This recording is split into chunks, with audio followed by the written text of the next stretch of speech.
റസൂൽ സല്ലല്ലാഹു അലൈഹി വസല്ലം മകൾ റസൂലിന്റെ അടുക്കലേക്ക് ആളെ പറഞ്ഞയച്ചു.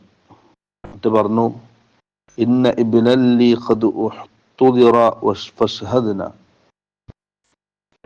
റസൂലിന്റെ മകളുടെ മകൻ മരണപ്പെടാൻ അവസാന സമയത്തുള്ളത്, രോഗിയായിട്ട് മരണത്തിന്റെ അവസാന സമയത്താണ് ഉള്ളത്.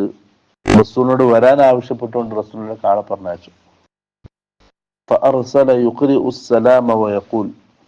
സല്ലല്ലാഹു അലൈഹി വസല്ലം ആ വിളിക്കാൻ വന്ന ആളോട് പറഞ്ഞു, എൻ്റെ മകളോട് എൻ്റെ സലാം പറയണം. അവളോട് പറയണം, ഇന്ന ലില്ലാഹി മാ അഖദ. അള്ളാഹു എന്താണ് എടുത്തത് അത് അള്ളാഹുവിനുള്ളതാണ്. വലഹു മാ അഅത. അള്ളാഹു നമുക്ക് നൽകിയത് എന്താണോ അതും അള്ളാഹുവിൻ്റെതാണ്. വകുല്ലു ശൈഇൻ ഇൻദഹു ബിഅജലിൻ മുസമ്മ. അള്ളാഹുവിൻ്റെ അടുക്കൽ എല്ലാ കാര്യങ്ങളും ഒരു നിശ്ചിത